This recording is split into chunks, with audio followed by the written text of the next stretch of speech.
Ya, Assalamualaikum warahmatullahi wabarakatuh. Selamat datang di channel YouTube gua Hanif dan gua Reni Jelasya. Dan kita di channel YouTube Hanif dan Reni Show.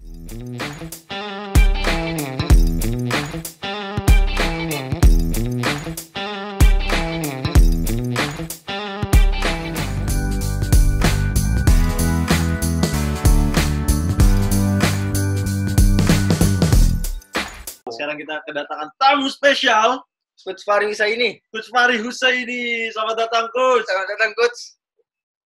Halo, selamat malam. Waalaikumsalam, Randy, Hanif. Gimana ya, kabarnya, Coach? Sehat, Coach? Alhamdulillah kabar baik. Alhamdulillah. Semoga kalian juga berdua sehat selalu ya. Amin, amin. Ini kebetulan Coach Fahri ini pelatih Randy, kita tahu pelatih Randy. Dan pelatih saya juga yang kebetulan kita gagal turnamen, Coach ya. Udah persiapan, Ren. Tahun berapa tuh? Tahun berapa, Coach ya? 2015. Ingat gue 2015. 2015. U16. Enggak, U19. Itu top itu, Coach ya. Itu saya pegang dua tim, U16 dan U19 kan. Ya, dua. Ya, dua tim dan dua-duanya gagal berangkat, Ren. Gara-gara siap, Coach. Kenapa? Timnya udah siap waktu itu. Udah siap. Udah yang di U19 itu ada Hanif, ada Abi, Bagas, di Asnawi, ada Bagas, ya Asnawi. Oh, ya, itu bagus, yang U19 juga itu ya. Kenapa? Itu target juga kita ya U19 ya. Iya, target. Saya nggak pernah mau pegang tim kalau nggak ada target. Iya, kelas. Itulah kenapa Perkara habis ada target. Ya. Coach, Oke, gimana? Nggak, ini kita pengen ngobrol sharing aja, menimba ilmu dari Coach Fahri kan. Ini Coach, ini kan COVID kayak gini. Ini kegiatan Coach apa aja nih, Coach? Selama pandemi. Ya saya baru ini aja acara ini saya kira nggak jadi. Randy itu ngasih taunya hebat ini panitianya nih. Hanif dan Randy Show ini. 15 menit sebelum mulai baru ngirimkan ke saya link dan nggak ada komunikasi sama sekali. Aduh, Ren. Tadi ada keperluan lain, Coach. Lupa. Saya baru pulang kantor juga habis buka puasa. Oh, kantor. Saya masih kantor, tapi tadi WFH, hanya saja memang ada beberapa meeting ya, pakai Zoom meeting seperti inilah. Gitu. Oke. Jadi tetap kegiatan normal, Coach ya? Tetap kegiatan kantornya tetap nggak boleh ditinggalkan kan, karena bagaimanapun juga perusahaan kan aktivitasnya harus tetap jalan. Ya, hanya saja memang ada protokol yang kami harus taati. Jadi protokol itu bahkan sebelum new normal itu PKT sudah melakukan itu. Jadi kami tetap bekerja, tapi bekerjanya kita bagi waktu ya supaya nggak di kantor itu nggak terlalu penuh. Karena jumlah karyawan yang 30 itu kan harus dibagi supaya physical distancing-nya itu terjaga. Nah, dalam melakukan pekerjaan pun kepatuhan terhadap protokol itu kami betul-betul harus taati, ya, cuci tangan, pakai masker, terus komunikasi, menjaga jarak. Jadi tetap aktivitas kantor saya tetap yang nggak ada itu ya aktivitas sepak bola. Udah hampir 3 bulan ini nggak main bola. Kemarin itu, Pak. Kenapa? Kangen nggak, Coach? Ya pasti kangen lah, sama seperti kalian lah. Tapi saya yakin, saya nggak tahu nih, lebih kangen saya apa kamu, tapi kalian lah, pasti kalian lebih dalam masa yang sedang semangatnya ya. Kecuali Randy karena baru habis operasi kan itu. Iya, Coach. Randy enak habis operasi, dia YouTube-an, Coach. Ntar kalau dia masuk main bola enak banget ya. Kita kalau mau habis operasi, habis cedera, diam di rumah, cuma latihan-latihan kan. Berarti Coach ini kangen main bola atau kangen ngelatih nih? Ya, saya kalau main bola kan saya udah jarang main juga. Artinya kalaupun main, ya main sama teman-teman di sini ada namanya Galatua ya, itu mantan pemain, karyawan. Itu kami hanya ada aktivitas latihan itu 1 minggu sekali, hari Minggu saja. Tapi di luar sepak bola kala tua itu saya juga ada aktivitas tenis dengan teman-teman. Tapi sekarang ini berhenti semua karena stadionnya dikunci, lapangan tenisnya juga digembok. Oh, Jadi nggak bisa main ini. Oh. Kalau melatih ya sebenarnya kangen juga. Artinya apalagi ketemu pemain-pemain kayak Randy gini ya Nif ya. dia Ya, makan coach tapi kamu suka ya curhat. saya menyadari bahwa dengan posisi seperti sekarang ini memang tidak mudah saya untuk memutuskan berkarir sebagai pelatih ya, karena saya sebagai karyawan PT Pupuk Kaltim itu saya harus tugas utama saya itu adalah menjalankan tugas pokok sebagai karyawan PT Pupuk Kaltim. Kalau kemarin kenapa saya bisa melatih tim nasional itu karena ini dalam rangka kebijakan perusahaan memberikan izin kepada saya untuk melaksanakan tugas negara ya, melatih tim nasional. Oke, berarti coach kalau misalnya ada tawaran klub itu nggak bisa dong coach ya? Bisa nggak gitu. Bisa kalau saya keluar dari PT Pupuk Kaltim kan itu. Oh, ya kan? berat. Nah, Tapi kalau masih di Pupuk Kaltim nggak bisa, coach? Bisa ada regulasi namanya cuti di luar tanggungan perusahaan. Itu bisa. Tapi buat saya ngapain saya ambil cuti di luar tanggungan perusahaan? Saya sebentar lagi juga udah pensiun juga kan. Jadi saya mungkin akan menikmati dulu sementara sampai masa pensiun saya tiba. Tahun depan saya udah pensiun. Mungkin mudah-mudahan saja. Kenapa? Terus kalau habis pensiun itu mau ngapain tuh coach rencananya coach? Setelah pensiun. Nah itu dia. Ada banyak sekarang rencana saya ke depan itu. Apakah saya akan melatih? Saya melatih pun saya akan berpikir apakah saya akan melatih klub liga atau saya melatih tim usia mudanya. Oke. Ya. Atau saya mau jadi seperti kalian juga YouTubers. Mau bahas apa, coach? Kalau YouTuber, coach? Bahas pemain-pemain muda yang bandel-bandelnya kayak Randy itu. Coach, tapi pas saya sama coach saya nggak bandel toh? Nggak. Buat saya anak-anak bandel itu ya itu normal karena saya juga pernah seperti seusia kalian juga ya. Jadi bukan hal yang baru lah. Kalau saya misalnya melihat pemain yang saya bilang jam 10 masuk kamar, jam 11 keluar lagi, itu saya juga pernah melakukannya gitu. Jadi saya sebagai pelatih, saya juga sebagai orang tua, saya juga pernah kecil juga. Artinya apa yang kalian lakukan itu sudah pernah saya lakukan. Jadi nggak heran. Kecuali saya dari bayi terus langsung gede tua, nggak melewati masa kanak-kanak, itu baru saya boleh ya. Saya sebagai leader saya harus buat aturan di situ ya. Yang memang aturan itu harus kita sepakati bersama. Ini tujuannya bukan mau menyiksa pemain sebenarnya, supaya tujuan kita bersama itu hanya bisa tercapai kalau kita punya kesepakatan yang sama. Ya. Oke, siap coach. Jadi kita juga harus ya sadar diri juga ya coach ya kalau kayak gitu ceritanya ya. Kita harus sadar bahwasanya ini emang kesepakatan bersama. Iya, artinya tidak ada satupun tim yang sukses itu kalau seluruh anggotanya itu punya jalannya masing-masing. Nggak bisa, iya. Harus satu jalan. Iya kan? Ya, nah ini komitmen ini kan harus dibuat oleh pelatihnya. Ya, harus dibuat oleh pelatihnya. Saya nggak bisa bilang nggak boleh terlambat, tapi saya setiap latihan datang terlambat terus. Itu kan tidak mencontoh ya. Ya, saya nggak bisa bilang juga kalau misalnya saya melarang semua pemain merokok, tapi nasihat itu saya sampaikan sambil ngisap rokok, kan nggak lucu itu. Benar. Ya, kan?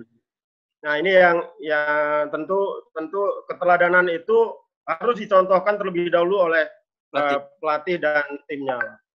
Gitu. Iya. Jadi jangan bicara soal disiplin kalau pelatihnya sendiri, timnya sendiri nggak pernah disiplin. Gitu. Ya. Nah ini.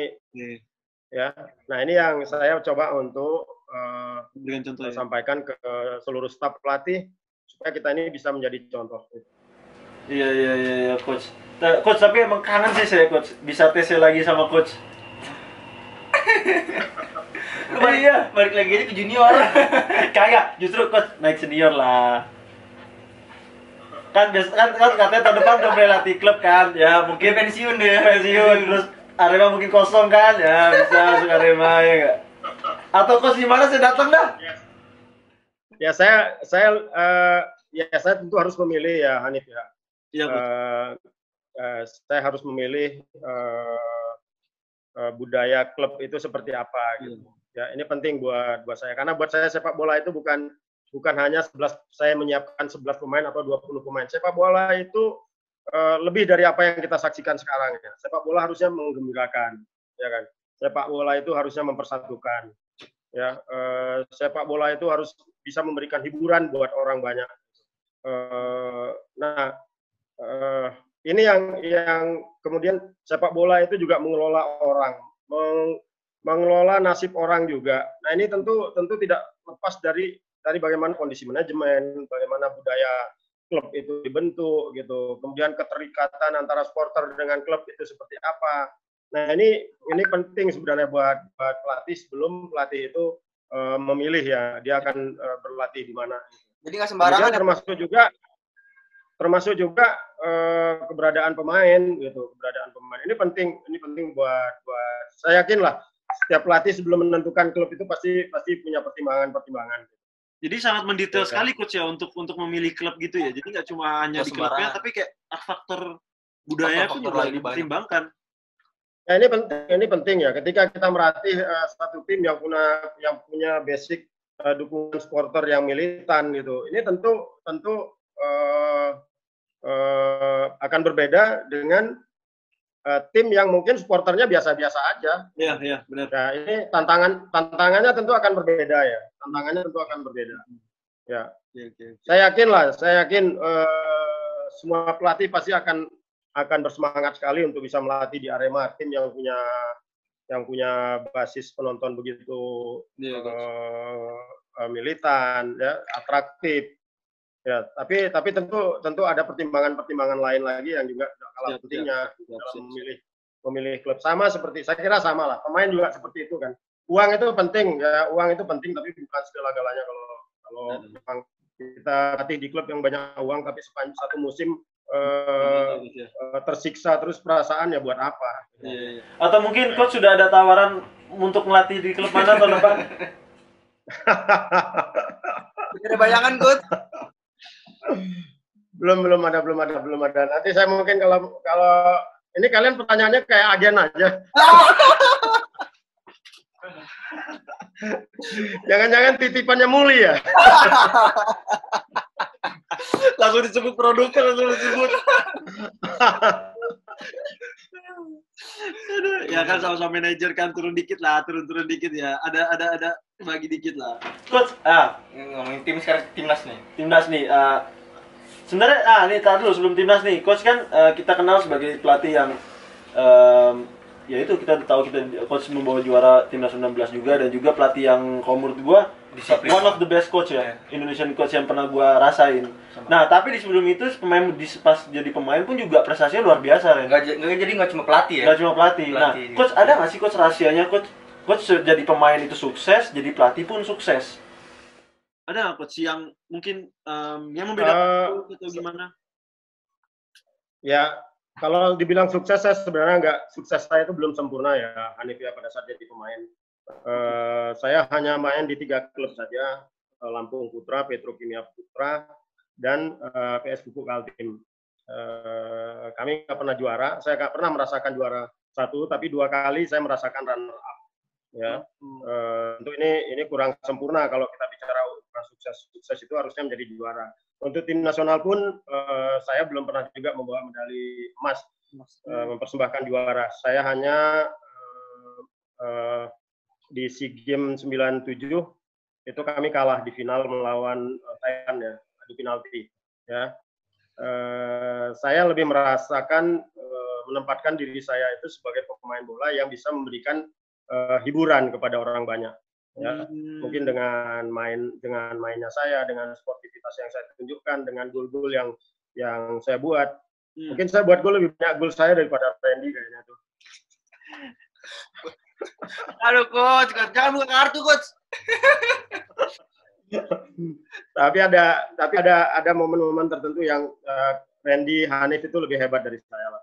Amin. Terima kasih belajar dari coach juga coach. Ya, artinya kalau pertanyaannya apa yang saya lakukan sehingga saya bisa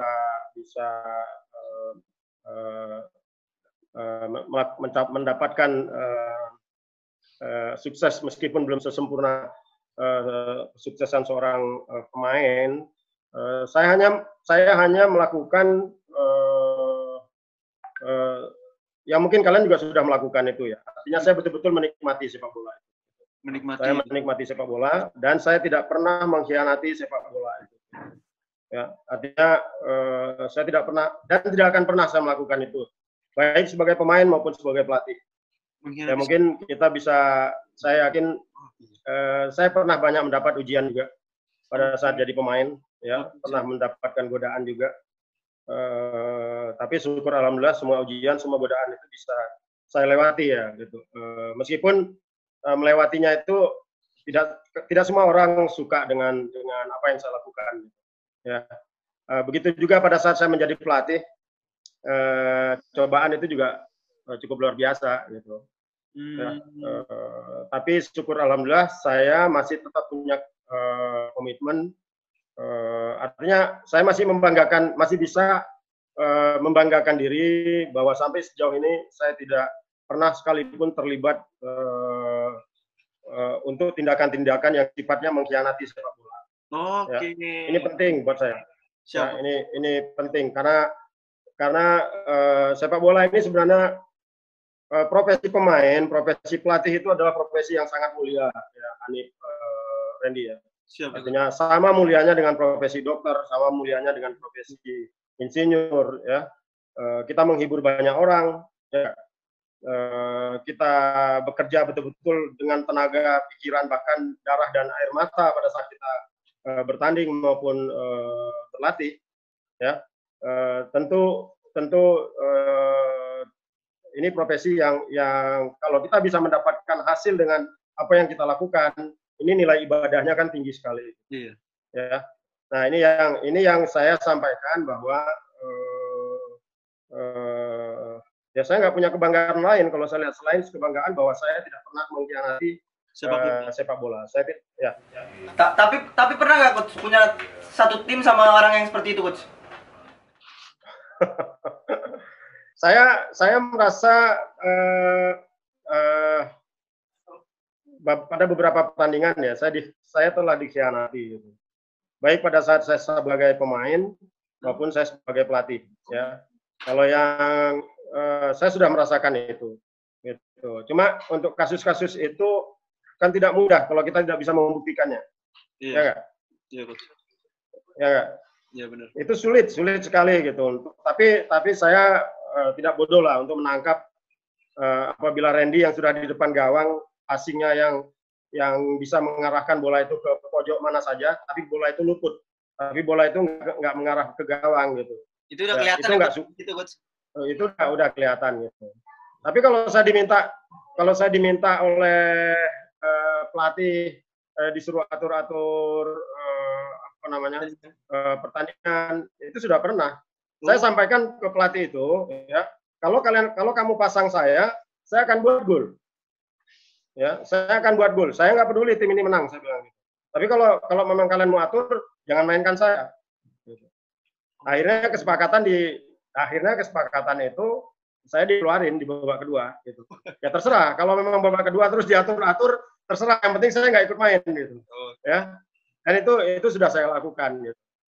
Tapi buat saya tidak ingin buat saya itu dosa yang paling besar adalah ketika kita mengkhianati penonton.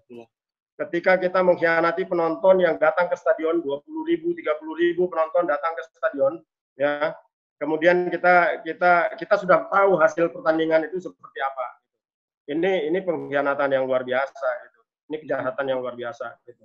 Terbayang nggak oleh kita bahwa penonton itu mungkin tidak semua penonton sepak bola di Indonesia itu orang kaya. Iya, Coach. Ya. Ya, bisa jadi untuk membeli tiket 20.000 itu dia kerja 2 hari 2 malam itu nggak tidur. Benar, Ya, benar, coach. bisa jadi dia untuk nonton dengan Pertandingan bisa ini. jadi dia untuk nonton dengan anak istrinya, membawa anak istrinya bersama keluarga itu dia kerja seminggu itu banting tulang. Tapi di tengah lapangan ternyata kita main ya bermain sandiwara. Nah ini memang Nggak bisa ya.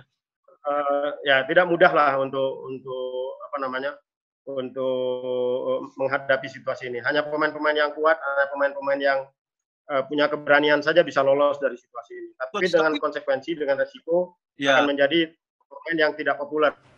Iya benar. Coach, tapi coach dengan kondisi sepak bola sekarang, apakah masih ada coach? Ya itu saya bilang agak sulit kita untuk membuktikan ya, untuk membuktikan itu gitu. Tapi ini kan perlu pembuktian, perlu bahkan pembuktiannya itu harus tangkap basah kan. Tapi kalau kita mau telusuri sudah berapa kali sebenarnya kasus match fixing itu dipublish ya diangkat ke permukaan itu, diangkat ke permukaan baik media cetak, media elektronik itu Mata Najwa, di Kompas, di beberapa stasiun televisi lagi itu sudah berkali-kali, bahkan ada dibentuk satgas mafia bola juga ya. Nah, tapi memang sulit untuk membuktikan itu ya, tapi bukan berarti tidak bisa dibuktikan terus nggak ada gitu. Iya benar. Ya. Kalau kita yang paling bahaya sekarang ini adalah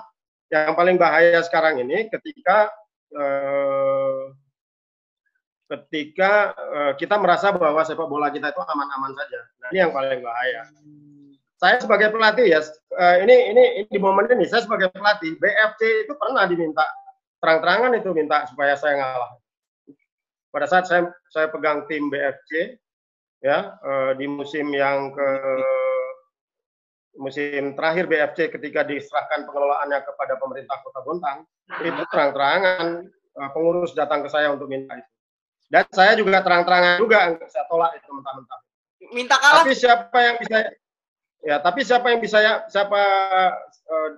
yang bisa jamin bahwa penolakan saya itu terus dipatuhi oleh semua pemain? Iya benar. Ya.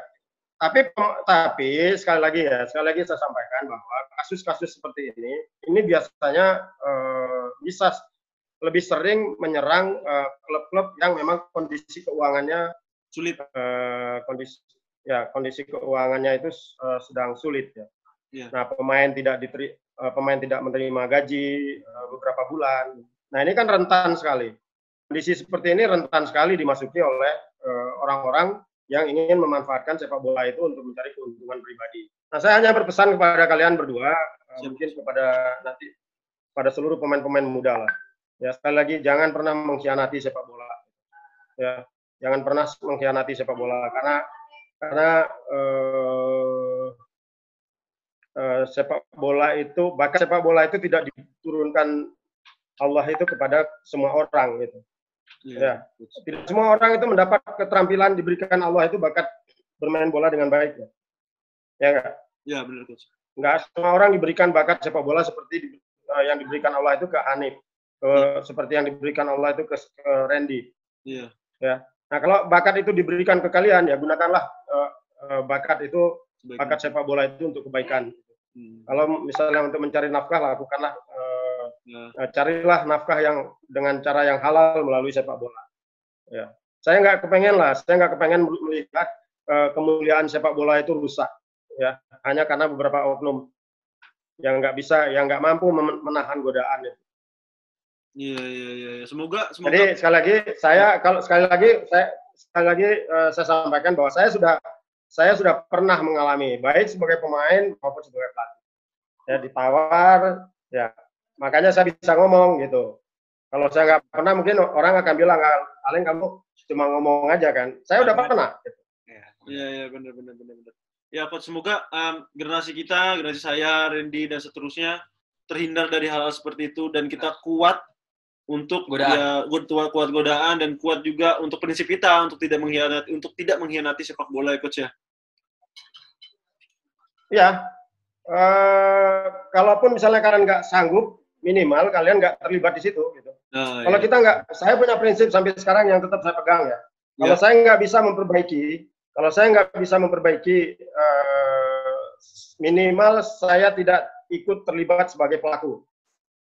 Siap coach. Ya. Siap, Ini coach. komitmen yang sampai sekarang saya akan pegang itu. Sampai sekarang. Siap coach. Semoga kita juga bisa seperti coach juga. Ya, ngikuti Ilmunya sangat berharga juga. Oke, sekarang kita move on nih dari cerita pengkhianatan sepak bola kepada timnas ya. Timnas Indonesia. Ya, coach, ini saya pengen nanya nih, ada beberapa pertanyaan yang saya pengen tanya, coach. Menurut coach Indra nih, Coach Fahri. Menurut coach Fahri nih, faktor utama kenapa pemain Indonesia nih sulit untuk bersaing di Asia itu apa, coach? Ini tentu tidak berdiri sendiri ya. Anip sepak bola itu, tanggung jawab sepak bola itu kan tidak sepenuhnya menjadi bebannya PSSI. Ya kan? Kalau kita bicara sepak bola, seluruh stakeholder itu harus ikut bertanggung jawab terhadap prestasi sepak bola nasional. Oke. Ya kan? Oke. Jadi bukan cuma PSSI saja yang diberikan kesalahan. Gitu. Stakeholder sepak bola itu siapa saja, pemerintah, wasit, termasuk supporter juga. Ya. Pertanyaan saya sekarang, apakah kompetisi di liga kita ini sudah memberikan sudah mampu melahirkan kompetisi yang hasil pertandingannya itu tidak ditentukan oleh faktor lain selain 11 pemain yang main, 11 pemain yang bertanding. Iya, sulit benar-benar. Ya enggak? Saya mau tanya itu dulu lah. Kalau kamu bertanding itu, ya, coach. Ya kan, bahwa hasil pertandingan yang dimainkan oleh tim A melawan tim B itu kalah atau menang itu hanya ditentukan oleh 11 pemain yang main itu aja. Ya, sama strategi taktik, strategi pelatih. Ada nggak faktor-faktor lain ya yang menentukan hasil pertandingan itu? Iya. Ya kan? Ya, nah ini sama harus kita jawab gitu. Iya, coach. Ya kan? Iya, coach. Kalau misalnya 10 dari sekian banyak pertandingan satu musim, ternyata semua tim itu kalau main di rumah menang semua. Gitu. Di home. Main di home. Ya, kalau main di home itu menang semua gitu. Begitu away kalah semua. Gitu. Ya kan? Iya, coach. Iya kan? Masih nah, kalau artinya apa? Artinya apa? Ketika pemain-pemain dari klub ini digabung menjadi sebuah untuk membentuk sebuah tim nasional yang tangguh. Nah, pemain-pemain ini kan tidak terbiasa dengan pertandingan yang sesungguhnya di klub itu. Oke, jadi iya tidak biasa menghadapi itu ya. Jadi pas ketemu yang luar negeri baru yang nggak siap, serius, nggak siap. Ngerti. Artinya ya dari faktor stakeholdernya itu ya, coach ya. Ya, nah kita bisa, ya saya nggak bisa menyalahkan siapapun ya. Tapi ada peran-peran stakeholder lain yang ikut juga tanpa disadari ikut membuat sepak bola kita seperti ini. Oh, berarti di luar aspek si pemain ya, coach sebenarnya, coach? Ya, kalau soal pemain, ya saya nggak tahu ya kenapa di level usia muda kita sanggup melawan siapa saja. Gitu. Saya sedikit pun ketika saya diberikan tugas pelatih kemarin di U16, U19, ya Randy mungkin tahu lah. Pada saat kita lawan Jepang pun, saya sedikit pun tidak melihat keraguan, ketakutan di mata pemain timnas U16 kita waktu itu. Gitu. Kita udah pernah lawan tim-tim hebat juga di level Asia ya. Nah, tapi kenapa ketika itu pindah ke tim senior, tentu faktor-faktor kesulitannya akan berbeda kan dengan di U16, U19 gitu. Nah, benar. Ya, di senior dulu ada ada gabungan aspek-aspek lain yang juga menentukan. Nah ini, menentukannya di mana? Mereka harus terbiasa di mana? Ya terbiasanya di kompetisi. Iya, benar. Ya. Kompetisi kita meriah, oke ya. Kompetisi kita meriah ya karena pendukungnya cukup banyak. Tapi apakah kemeriahan itu juga diimbangi dengan kualitas pertandingan? Ini yang kita perlu evaluasi bersama. Berarti itu salah satu alasan kenapa pas di usia muda bagus, pas di senior agak menurun ya, Coach? Itu alasannya ya? Ya kan di senior itu faktornya kan begitu kompleks ya, Ren ya. Kalau di usia muda, mungkin teknik kita sama-sama saja, mungkin sama teman-teman yang di negara lain ya. Tapi motivasi kalian ini lebih kuat untuk menangkan laga itu. Kita bisa menang itu, ya kan? Tapi kalau udah di senior kan nggak cukup itu saja. Ya, Coach. 4 ya. Bahkan hubungan satu pemain dengan pemain lain pun itu ikut menentukan. Iya, benar. Iya. Ya kan? Bagaimana cara interaksi antara pemain dengan pelatih, pemain dengan pemain. Kemudian tekanan yang terjadi di lapangan, apakah mereka terbiasa nggak mereka dengan tekanan itu pada saat ketika situasinya terjadi di laga kompetisi. Ya benar. Nah ini kalau di anak-anak kita nggak, kompetisi kita juga kan baru-baru aja itu. Iya. Kan? Elite Pro ini kan baru-baru saja. 2 tahun. Ya. 3 tahun. Elite Pro ini baru 2 tahun terakhir lah baru ada itu. Nah bahkan pada saat saya membentuk timnas zamannya Hanif lagi itu yang 2015, di mana kita mau cari pemain itu, sumber pemain kita dari mana? Karena nggak ada kompetisinya ya, Coach ya? Nggak ada kompetisi, ya. Untung saja saya terbantu itu dengan adanya Liga Top Score, Liga Kompas, ya. Bisa mantap. Kemudian ada Liga ya yang 2000 timnya Randy itu saya terbantu ada Liga Pelajar juga itu. Suratin bos, Coach Suratin. Dulu tuh Coach. Ya Suratin juga kan terakhir juga setelah kita terbentuk tim itu baru ada Suratin yang digelar resmi kan oleh PSSI itu.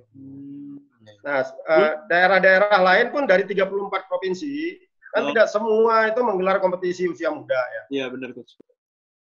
Ya, kalau Indonesia ini semua 34 provinsi itu melakukan hal yang sama seperti yang dilakukan di Jakarta misalnya. Ada kompetisi seperti kompetisi Liga Kompas, Liga Top Score. Saya kira kita bisa punya 5 atau 6 pemain tim nasional usia muda itu. Punya 5 tim ya, Coach? Ya kan? Iya benar. Banyak. Punya 5 tim itu. Satu pulau besar itu, satu pulau besar kita bisa punya 1 tim. Iya. Ya. Iya. Ya, tapi mana seberapa banyak daerah-daerah lain yang punya perhatian serius terhadap sepak bola. Jadi prestasi tim nasional itu nggak cukup hanya kita menyalahkan PSSI saja.